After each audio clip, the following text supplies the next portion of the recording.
E nós vamos estar falando agora, Dr. Ray, sobre essa questão que envolve hoje a cirurgia no mundo inteiro. Como você mesmo disse da sua preocupação, aí eu não quero fazer, eu não vou fazer isso, não vou me arriscar porque eu nunca tive um paciente morto, né? Eu não tive. Essa é uma preocupação que pesa o tempo inteiro na sua cabeça. O CRM nos Estados Unidos, ele é tão rígido quanto do Brasil. Como vocês na classe médica lidam com isso? Olha, ser cirurgião, ser médico é como ser piloto. Nós não temos completo controle da natureza. Nós temos 90% de controle, mas hoje em dia com bactérias resistentes, o DNA de alguns pacientes, por exemplo, tem uma certa condição no DNA que 1 em cada 16 mil mulheres, no momento que recebe anestesia, morre instantaneamente. Então, como a gente não tem completo controle, como Deus tem, todos nós, cirurgiãos, eu tenho um lado assim de humor, um lado brincalhão, mas entrando na sala operatória é sério. Então, e por muitos anos eu fui o cirurgião mais ocupado do mundo. Então, é uma preocupação, constante na sua mente como médico. E não só na cirurgia, mas médico também. Tem medicamentos que a gente dá que pode matar a pessoa na hora. Então, eu sou alegre, porque a alegria ajuda a curar. Mas atrás da alegria escondida tem um lado muito sério. Medicina não é brincadeira, é como ser piloto. E você, em alguma vez, em algum momento, chegou a enfrentar algum processo dentro da medicina? Porque os processos acontecem, vamos deixar claro ao público, que eles acontecem não é sempre por culpa do médico.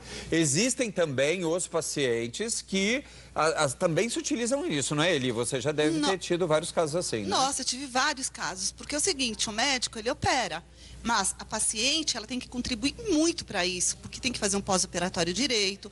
Eu já vi história de paciente que no 3º dia ela foi ao consultório de moto com o marido. E chegou lá, é óbvio que causou... E aí, o médico é culpado? O médico não é culpado. Então, isso é uma coisa muito séria, gente. O pós-operatório, ele é tão importante quanto a própria cirurgia. Mas tem também aqueles que se utilizam das situações. Eu fui diretor de comunicação de uma das maiores, aliás, a maior instituição de saúde do país, que fui desde os meus 23 anos, durante 13 anos, da Associação Santa Catarina. Uhum. E eu vi várias vezes isso acontecer, Dr. Denner, de pacientes que se aproveitavam para conseguir indenização. Já aconteceu algum fato desse contigo, doutora Rosa? Comigo é um pouco diferente, porque eu sou nutricionista, né? Então, assim, a gente prepara o paciente para a cirurgia. Então, a gente dá todo o aporte nutricional. Então, a gente prepara os alimentos que vão contribuir para a cicatrização. Mas, dentro do contexto geral, nas clínicas que eu atuo, já vi muito acontecer, sim, de processos que, muitas vezes, o paciente, ele não teve aquele cuidado que deveria ter no pós-operatório e, na maioria das vezes, acaba o médico sendo o responsável de uma determinada situação que ele não teve culpa. Sim. Dr. Ray, como lidar com um caso desse? Você consegue pressentir que uma paciente ou um paciente vai te dar trabalho, ou intencionalmente, ou talvez até porque negligente? Na verdade, eu não estou 100% interessado em qual time de futebol seu filho joga. Mas eu estou batendo papo em você, eu já estou procurando vários sinais. Ela tem contato de olho comigo? Qual é a comunicação corporal dela? A gente vê a letra. Se o Y não sobe, o J não sobe, a gente tá... Só um exemplo das letras. Sim. A gente estuda como ela escreve, o tamanho da letra, os J's, os Y, se não sobe, a gente está preocupado. Se ela teve 4 divórcios, nenhum foi culpa dela. Se ela falou mal do último médico, então, nos Estados Unidos, a residência é 2 vezes mais comprida, porque também aprendemos psiquiatria. E lá, o médico americano ataca na hora.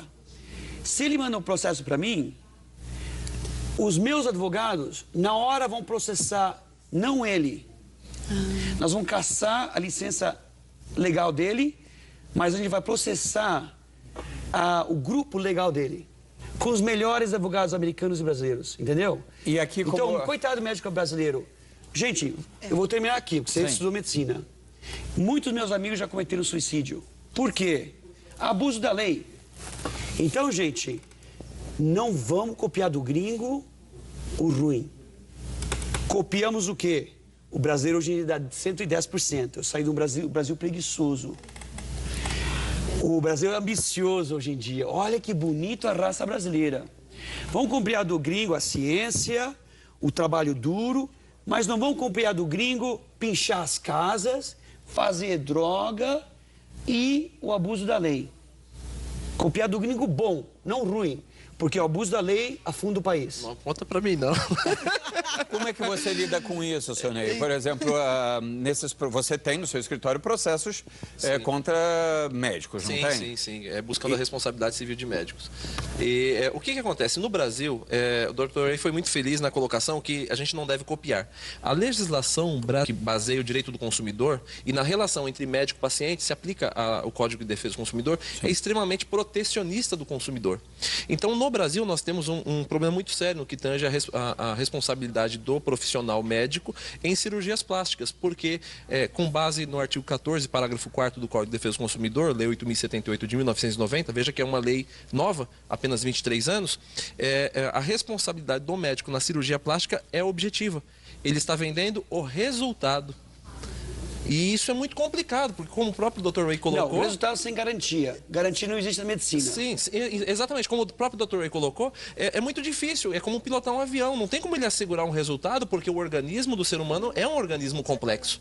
Então, e nesse caso, dentro da cirurgia plástica no Brasil, a responsabilidade é objetiva, de assegurar o resultado, a não ser que o médico prove que ele agiu com a melhor técnica, mas houve imprevisibilidades, que é o que o Dr. Ray colocou. Que é muito difícil de você prever tudo que pode acontecer numa mesa de cirurgia. Doutor Denner, como o senhor se defende diante de uma situação, de um processo? O CRM, ele te defende, no caso? O CRM que vai ser a sua defesa ou ele é seu algoz também? Ele é um algoz. Ele vai cobrar da gente a postura, as regras, e nós, como cidadão, vamos ter que levantar provas para comprovar a minha inocência, me defender. Entendi. Com os seus advogados? Com meus advogados. Mas não existe corporativismo entre vocês médicos? Muito pouco. Não considero isto. Você acha que existe ou não? É uma peninha, gente, porque o médico brasileiro com nada... O médico brasileiro não fala bem de mim. Então eu elogio, não porque é meu amigo, o médico brasileiro não é meu amigo. Eu elogio porque o médico brasileiro realmente é bom. O que o médico brasileiro fez com nada... em tantos anos, olha o orçamento da SUS, posto de saúde quando era jovem. Com nada, esses caras fazem milagre. Para a gente atacar, abusar da lei contra o médico brasileiro, eu acho que é um crime. Sabe o que vai acontecer? Eu vou dizer quando termina essa história. Metade dos médicos vão sair do Brasil. Eles vão deixar o Brasil. Isso aconteceu nos Estados Unidos. Metade se aposentaram, metade deixaram os Estados Unidos. De repente, os Estados Unidos têm uma falta de médico violenta.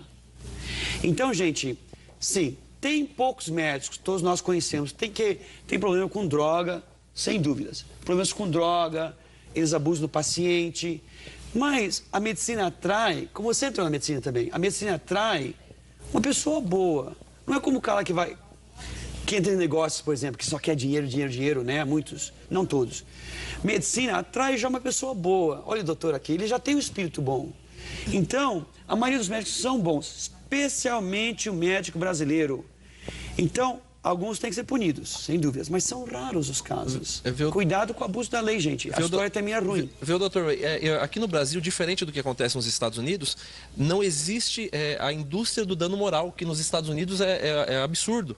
As indenizações americanas são astronômicas. É para falir a empresa, falir o médico, como o doutor Ray disse, caso de médicos, fecha. No Brasil, não. No Brasil, para você ter uma ideia, em caso de um óbito, um erro médico que possa levar a um óbito, nós vamos encontrar decisões dos tribunais que condenam de 200 mil até R$1 milhão. Então, se você pensa Lá é assim... muito mais. Não, lá é assim, é absurdo. 10 milhões de dólares. Entendeu? Então, aqui no Brasil, um erro médico que eventualmente tenha deixado uma deformidade no corpo da paciente. Eu já vi sentenças, condenações de R$7.000. Então, no Brasil, aquele que acredita que vou processar para ganhar dinheiro no Brasil, pode quebrar a cara. Porque no Brasil, a indústria do dano moral não funciona como nos Estados Unidos. Interessante isso, hein? Porque, na verdade, acaba causando um mal-estar, um desgaste, né? Porque o desgaste, às vezes, é muito pior, a aflição, né? aquela ansiedade, aquela angústia, né, que o profissional vive em virtude dessa insegurança do que pode acontecer lá na frente, é extremamente desmotivador. E os melhores deixam a medicina, que é pena. Só Muda ficam de os área. ruins. Estão mudando de área, estão partindo para outra É coisa pena. que não tem essa preocupação, não tem essa cobrança, não tem esse peso em cima da profissão. E o médico brasileiro é tão bom, gente, é uma peninha. O médico brasileiro é tão bom. Você, como dermatologista, doutor Denê, recebe muitos problemas que foram causados por cirurgias, cicatrizes, que vêm de médicos, porque eu estava ouvindo do doutor Ray agora há pouco, que ele considera, muitas vezes, às vezes, um procedimento terapêutico, tá certo eu falar isso? Terapêutico? Claro. Mais eficiente, às vezes, do que uma cirurgia para corrigir algum problema. Você recebe bastante? Sim, com a área da dermatologia está casada, associada com a cirurgia. Veio para complementar, para agregar. Né? Então, nesse caso, pós-operatório, o paciente chega com uma cicatriz, com uma marca, uma mancha que faz parte do procedimento, que acontece, e a gente ajuda a melhorar aquele sinal que ficou, melhorar a cicatriz, que é Qual o inerente seu do grande procedimento. instrumento hoje? É o cosmético? É o laser? São os lasers. Os lasers? Os lasers têm uma ação mais efetiva frente a essas patologias, principalmente a cicatriz. Né? Foi um ganho, foi uma novidade muito bacana na última década, o advento do laser. Você disse que considerava também para flacidez o laser um instrumento importante, né? E você vê efetivamente esse resultado? Já viu esse resultado efetivo assim na tua frente? Faz sentido o ponto científico. A medicina está indo na direção de menos invasivo. Faz sentido. Cortar o ser humano não é uma coisa natural. Então, hoje em dia, a frequência de rádio, esse laser, por exemplo, o Venus Freeze, é o congelo do Vênus.